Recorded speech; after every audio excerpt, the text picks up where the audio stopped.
Hey, Mom. I got the job. You've got the job. Welcome aboard. I've got a job to do today. Have a good first day at work, Mom. Donate to Goodwill. Help provide job training in your community. There is nothing wrong with your television. We are controlling transmission. You are about to experience the awe and mystery which reaches from the inner mind to Brunswick area television.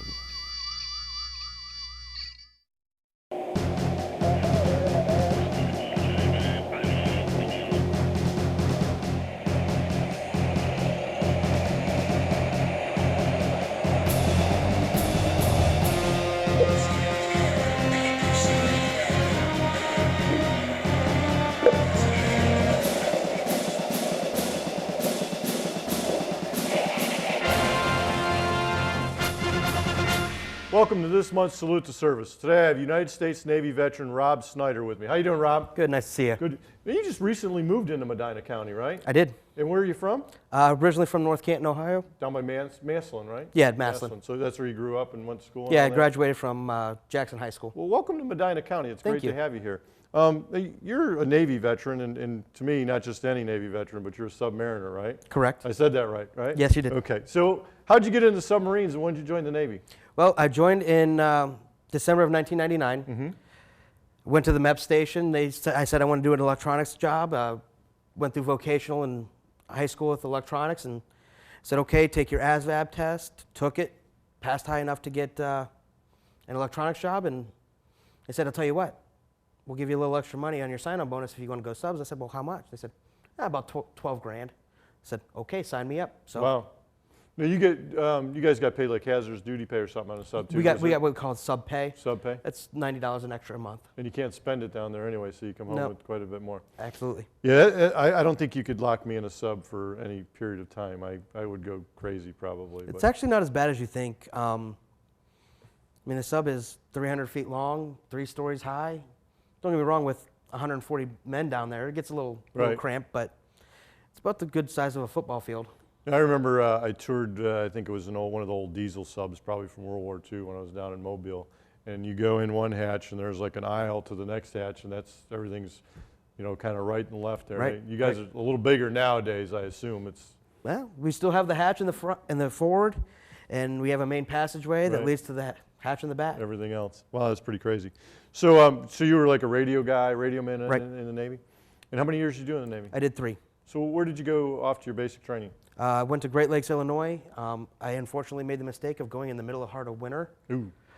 So -30 was not an uncommon thing. A lot of snow, a lot of wind. Made it rather interesting for PT. Now, did you enlist in the Navy right out of high school, or? No, I actually graduated high school in June of '99. Decided I didn't want to go to college, but I didn't really know what I wanted to do. And then one Saturday morning, I remember it distinctly, said I'm going to go see a military recruiter, and went. And that Monday, I went to the MEP station, did my ASVAB, and 2 weeks later, I left for basic. You were gone. So coming right out of high school, was basic hard for you, or were you athletic or anything like that? Or? I was athletic, but I really wasn't motivated to Yeah. do much. And thank goodness for the military, they changed that. Now I have motivation beyond belief. Yeah, well, not just the Navy, but any branch. It seems like, they not only the physical, but the mental, all the fitness, the spiritual fitness, the mental fitness, the physical fitness, they kind of put all 3 things in gear there and get you going. So. Absolutely, absolutely. So after you got out of Great Lakes, where'd you go for submariner training? Or? Well, basically, after Great Lakes, I did what they call HARP duty. Mm-hmm. Basically, they didn't have a spot for me in class yet, so they sent me home and played in the recruiters for a while. Right. And that's actually where I met my wife. She was joining the service as well. After that, I did a 3-week stint here at Canton, Ohio, at the recruiting station. Went up to Groton, Connecticut. Mm-hmm. Went through Basic Enlisted Submarine School, which is an 8-week course. Teaches the very basics of submarine life, Right.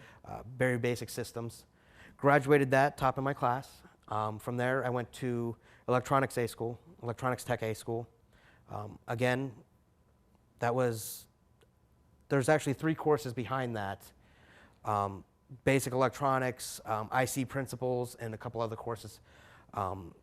Went through that course. It was a total of about 12 months of schooling, and graduated top of my class again. Now, so you get assigned to a sub, and you know, I mean, I know there's like shore duty when the sub's parked there, and you do different things on the boat. But the first time you go down in that thing, and you know you're going to sea, and the hatch is closed, there's got to be a different kind of experience to me, because it's not like you're standing on the deck waving bye to mom, and I mean, you're locked in a can, and you don't know if you're up or down, I guess, or whatever. But Well, the way we did it in Connecticut was we actually transited the Thames River from our base. It was a 12-hour maneuvering watch. We cannot surface unless there's a certain amount of water below us. right. I'm sorry, we can't submerge without a certain amount of water below us. And to get that far out to sea took us about 12 hours. So during that time frame, we do have people topside, we do have people in the sail, lookouts, captains up there, executive officers up there, or for that matter, officer of the deck. Either one of the three will be up there. But they don't let everybody rotate No. up there. I mean, there's not a lot of room, I would imagine. No, you can fit 3 people up topside Okay. on the sail, and then you have your basic deck seaman on top, on the below the sail, doing your ropes and things of that nature. Are they actually walking out on the? Yeah. Really? Absolutely, we are tied in. Until we are ready to submerge, there's little poles that are attachable. Oh, okay. And we have a rope that we're tied into. So once you get done with your maneuvering watch, they hit the submerge or dive alarm, and down you go. So what's it like? It's an interesting concept. The first time you submerge, you do feel it. Yeah, we are pressurized, but you do feel it. And if it's your first time out to sea, the bigger boats or the bigger ships, for that matter, you might not feel it as much. But these the submarines, you feel every wave. They know the ocean Even lets you below know. the ocean, yeah. Yeah, the ocean that's lets you know pretty it's crazy. there. So how long do you stay? I mean, I know back in the Cold War era and stuff, they would stay down for a month. And was it a nuclear sub? It was. So you guys could pretty much stay down as long as Indefinitely. Right. So how long would you stay submerged nowadays? I mean, Our standard deployment is 6 months, so how long would you stay underwater? as long as it took. As long as it took. I mean, we'd surface every now and again, and we'd Yeah. snorkel or just check the topside just for fun. Right. But if we needed to, we would stay down the entire 6. Wow. And the subs are attached to like a larger fleet. and Yeah, we stuff. are attached to a battle group. So did you go out with the battle group, Mm-hmm. or you go out? So what's your general mission in a sub? I mean, what's the submarines out there doing? What kind of sub were you on? Did it have missiles? Was it a watch, an attack sub? I mean, I don't. Basically, there's 2 types of submarines. There's what we call boomers, which are ballistic missile submarines. And those are the bigger ones. I Those are the assume, bigger ones. right? And there is national deterrence. They are loaded with nuclear armament, and they will use it they need to. Right. I was on what's called a fast attack submarine, and ours is a seek and destroy mission. So you're out looking for either other subs or other ships or something like that. Luckily, that wasn't needed at the time Right. that I was in. So yeah, our main mission was to seek and destroy, track, and if need be, utilize that situation. No, so when you see in the movies, and that's my Navy experience is the movies. When you see them submarines like fly out of the water, those are the attack subs, I assume. Correct. Well, actually, a ballistic missile can do what's called an emergency blow as well. So what do they do when they do that? Basically, to submerge, you have ballast tanks. You fill those with water, you go down, and it balances out. And to do an emergency blow, you fill those ballast tanks with air, and you're like a balloon. So where's the air come from? Internally. Internally? So it just you let all the water out and put all the air in? Yeah, and basically, you pressurize it, you push air in, push water out, and you become a balloon, and you and just pop out of the you water. just pop out of water. That's crazy. So it looks like a lot of fun, actually. I mean, if you were the submarine, I don't know about the people inside. Well, actually, to be honest with you, I've experienced one emergency blow, and it was actually my first time out to sea. We were doing a test emergency blow, and captain comes over the 1MC and says, emergency blow, emergency blow, emergency blow, and all of a sudden, everybody starts running forward. I'm questioning, where's everybody going? Well, I guess it's known fact that it's the best ride in the house if you get as close to up the front as you front, can. So everybody runs up front as quick as they can, unless they're on watch, And hangs on. and hangs on probably. for dear life, because Wow, it's that's about cool. a 35-degree angle, and you're hitting it at a Pretty quick. Pretty too. quick. Yeah. So the other thing that I got to ask you about is did you ever do a northern run under the Arctic? We I have. We guess? did a northern run under the Arctic ice. It's an interesting concept. We got to surface below the ice. How do you surface below the ice? It's Isn't there, explain the concept here. without getting into too much technical jargon. it's really hard to explain in basic, simple terms. We almost become almost a hover below our ballast tanks, and we have special kinds of steel and special instruments that allow us to break through the ice up Okay, outside. all right. So you do surface then? Yes. Okay, all right. Do you get stuck? No. That's always my big question. No. You see those things. It just sounds crazy. I mean, you always see the pictures in like National Geographic, and it looks beautiful under there. Of course, It is. You didn't see any of that though. No. There's no windows or nothing. No windows. So you missed all the good stuff. Nope. You just got to see the inside of the submarine. And it was a pretty sight. So whether you're really in the Atlantic, the Pacific, the Mediterranean, or under the Antarctic ice, it all looks the same to you. I could be sitting next to Hawaii, and it looked exactly the same as Connecticut. So did you ever go anywhere and dock, you know, other than your home base in Groton? I mean, did you ever go to Spain or anywhere like that? I've been to Spain. We visited Rota. I was on the USS San Juan. So our home was San Juan, Puerto Rico. So we visited there a few times. Every time we went out to sea, we tried to stop there if we could. So I've been to San Juan a few times. Actually, Rosie Roads. So other than that, just not really. So what's your most memorable experience during your time in the service? Most memorable experience would have been first time out to sea. I'm getting a little seasick. Never been out to sea before. I've been out on boats all my life. I love the water. That's why I joined the Navy. Remember the first time going out to sea, it's a little bit different when you get into the northern Atlantic than Lake Erie or any general body of water. So I'm getting a little seasick, and in submarines you work 18-hour days.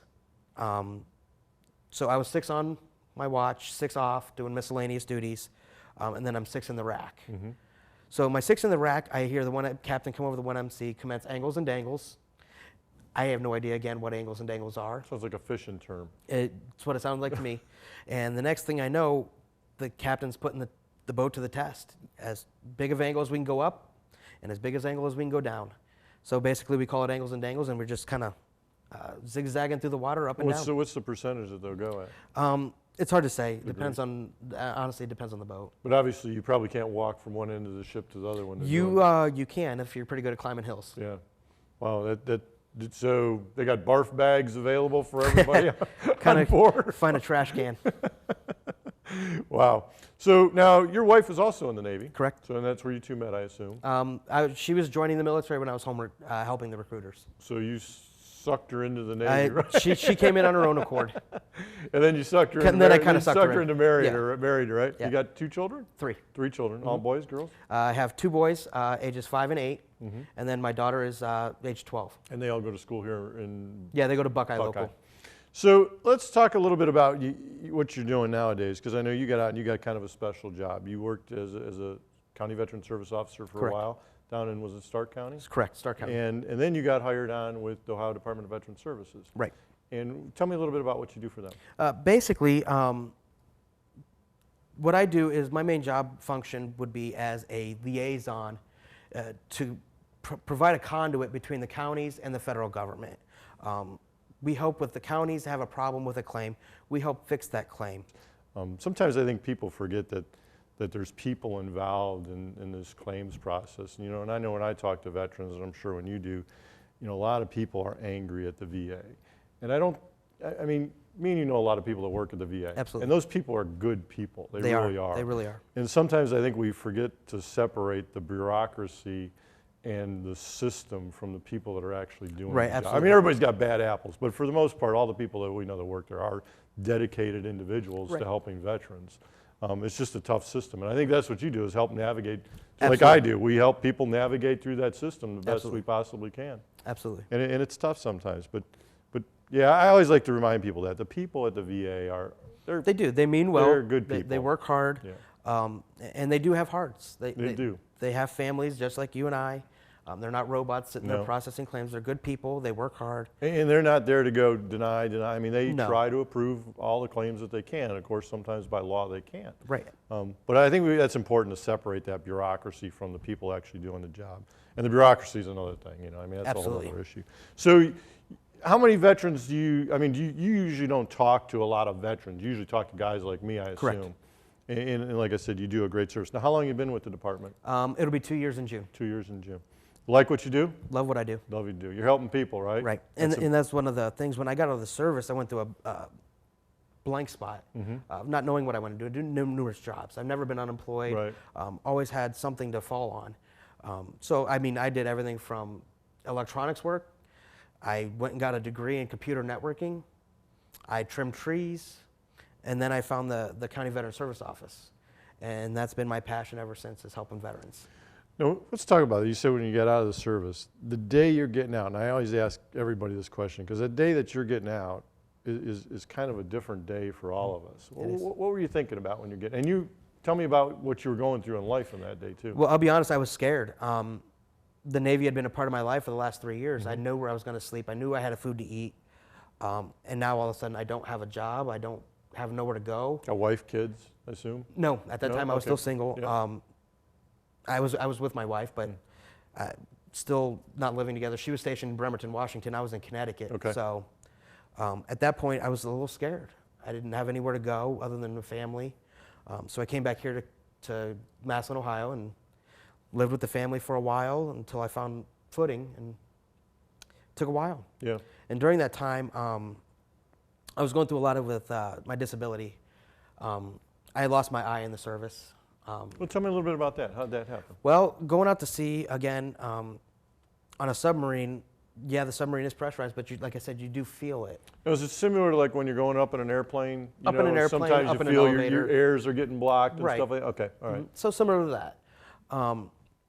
Come to find out, I came home from a tour one time and had to requalify for my topside watch, which included arms training. I had to requalify on my arms.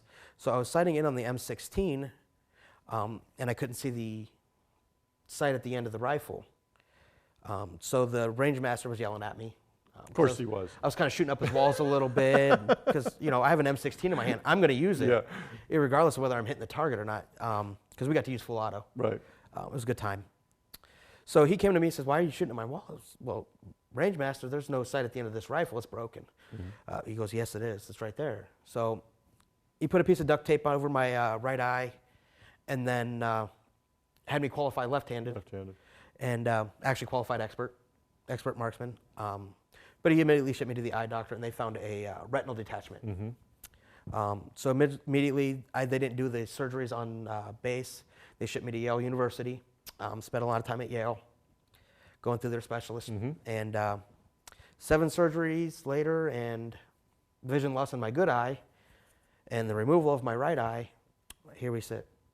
So I went through a lot of time struggling with that. Right. Because I did 1.5 to 2 years without a prosthetic. So basically just a hole. Yeah. And that was not healthy for the mental aspect of things. Yeah, you know, I think, you know, everybody talks about, you know, combat and everything, and the disabilities coming out of combat, and, you know, combat's hell, don't get me wrong. But I think, you know, being in the military, no matter what you're doing, sometimes we forget is inherently dangerous. I mean, Absolutely. There's a lot of dangers that go with what the military does on a daily basis. Absolutely. Whether you're flying helicopters or a radio man in a submarine, there's some hazards there. Yeah, absolutely. And those gentlemen that in combat are heroes. I'm not a hero. I'm Rob. I am what I am. But those gentlemen in combat and those women in combat, they need support. Oh yeah, they all do. They have to have You're somebody right. behind them You're right. to help them. And that's what you do, though. Yeah. I mean, you know, on a daily basis. So you were part of Operation Iraqi and Enduring Freedom. Enduring Freedom as out on the sub. Now, what's the daily, you know, mission of the sub? You're out there just kind of floating around the water, and I'm sure as a radio guy, you may or may not know what you're actually engaged in or what's going on. I mean, I imagine there's a certain amount of, you know, you're just doing your job, but do you know what the world's perspective is? Is there a change in, hey, this just happened in the world, so we're going to change our status on board ship or anything like that? Yeah, actually, to be honest with you, we actually get more information than most of the crew do as radio men because all the messages come into through, us. right. So we have to decipher and encrypt them for the captain to read. So we actually get more information than the majority of the crew. So I assume your clearance is pretty high because Yeah, everything goes through you. Yeah, we had top secret SCI Okay. clearance. So the majority of everything we knew, but mission essentially, we were there to support a battle group. The carriers, the destroyers, all of them are part of a battle group, and believe it or not, there's subs with them too. You don't see them, but we're there. So our main essential mission is to support the battle group. So where were you during, I mean, being an attack sub, I assume, were you over in the Persian Gulf area? Or? We've been a couple places. Med. Our battle group was shipped over to the Med and got to support them over there with their essential missions. Right. Never got to go to the Persian Gulf. Never got to go to the Persian. Water look any different there underneath? No. Probably. Not really. Looks the same. I would imagine right now with what's going on in, over there in Yugoslavia, there's a couple subs probably sitting somewhere over there. If there's a battle group there, there's two Yeah, subs there. Yeah. And you guys probably operate kind of autonomously from that battle group once in a while too, don't you? Yeah, we do mission essential things. The Antarctic was a non-battle group thing. So when you come back and you got shore duty, and I know, you know, I've been out to San Diego and, you know, one of those carriers dumped 3,000 people onto the ground there, and it's actually a fun event to watch, whether you know somebody getting off the ship or not, because this ship pulls up and literally within a few hours there's just hundreds of thousands of people getting off of the ship, and they haven't been on land for months. So what did you do when you came back home, you know, on leave, or even when you just came home? You've been out to sea for 6-7 months and you come back. So what's the first thing you want to do? And I guess we could separate that from a single guy to a married guy, but you know, what's some of the things you did when you came home? First thing I wanted to do was visit my family. Yeah. I am a family-oriented person, so the first thing I wanted to do was visit family. So you come home to Massillon and see mom? Yeah, I'd come home to Massillon, see mom, dad, and at that point, then just friends, family. I'm into bowling, so I get to go bowling. Kind of hard to bowl out to sea. Right. No bowling alleys. No bowling alleys in the subs. No. Skipper wouldn't let you. Nope. So I get to go bowling. I get to do some miscellaneous things with friends and family, and just spend time, quality time. So you got out of the service. Any medals that you got or anything like that? Well, upon a discharge, I had received the National Defense Service Medal, and basically only 2 awards, which was the National Defense Service Medal and my marksmanship badge. And then I get a global war on terrorism. Well, I got a letter in the mail from the United States Navy about 3 years after I got discharged and said that I need to do another physical evaluation to come off of temporary retirement. Okay. So they shipped me up to Bethesda, Maryland, did a quick exam, and came back home. And the next thing I know, I get another letter in the mail from the United States Navy, and it's a 215. And they issued me, after discharge, the Navy Good Conduct Medal, the Global War on Terrorism Service Medal, and that would be pretty much it. I think out of all the medals and everything we talk about, I think in the Navy, from what I understand, being an Army guy, that submariner badge that you have is probably one of the most prestigious. It is. We call them dolphins. It's an honor. It's an honor. Yeah, it's kind of like the Special Forces guy. Yeah, when the Special You're Forces... like the infantry of the Navy, probably. Right. Is, you know, I mean, yeah, it's not something everybody does or can do, I would imagine. You know, and that's the thing that, other thing that attracted me to submarines was, I'm an 18-year-old kid, and I get to go drive a $1 billion submarine. Outstanding, let's do this. Do you ever have anybody, and I know like in airborne school, there's a couple, you know, guys in it for, you know, a week or so and just goes, I can't do this. You know, I can't see myself jumping out of an airplane.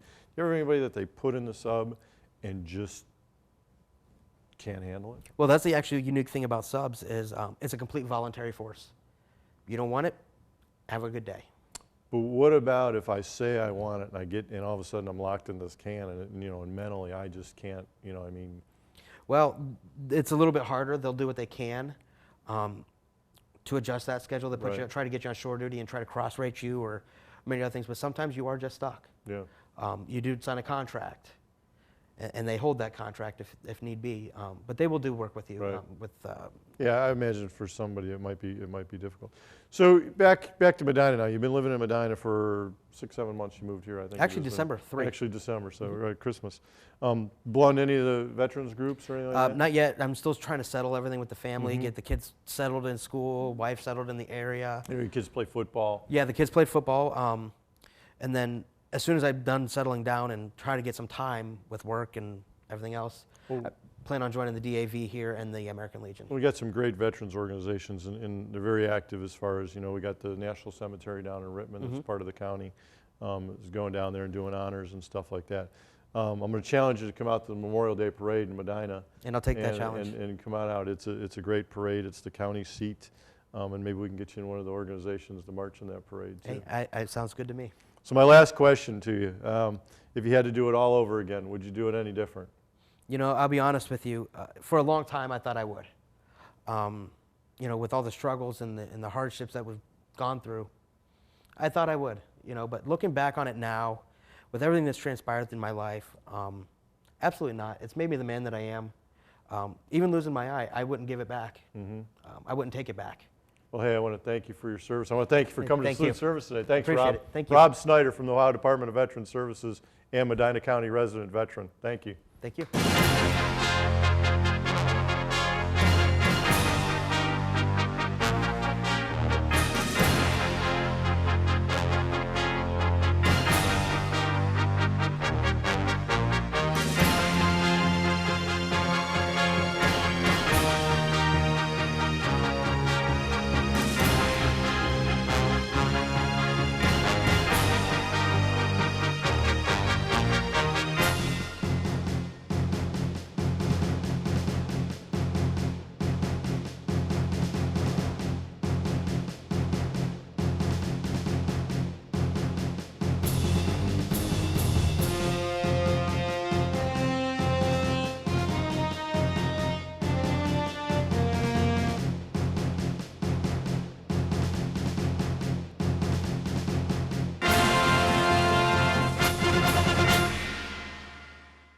Our country needs your help.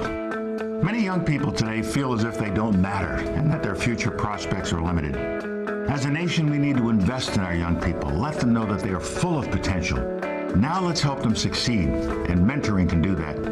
Mentors can help young people build confidence and give them hope for the future.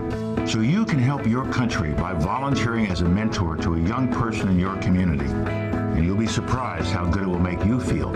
Mentoring works. Become a mentor.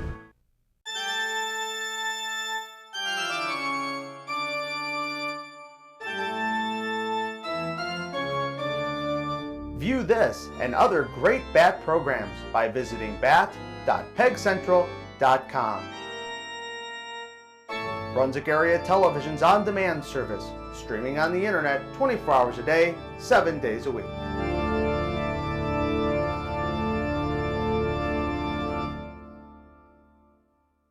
Hi, I'm Ed Zachary with Medina County Veteran Service Office. And if you're a veteran and you're in a crisis, or worse yet, contemplating suicide, I want you to pick up the phone and call the Veterans Crisis Line at 1-800-273-8255. Do it now.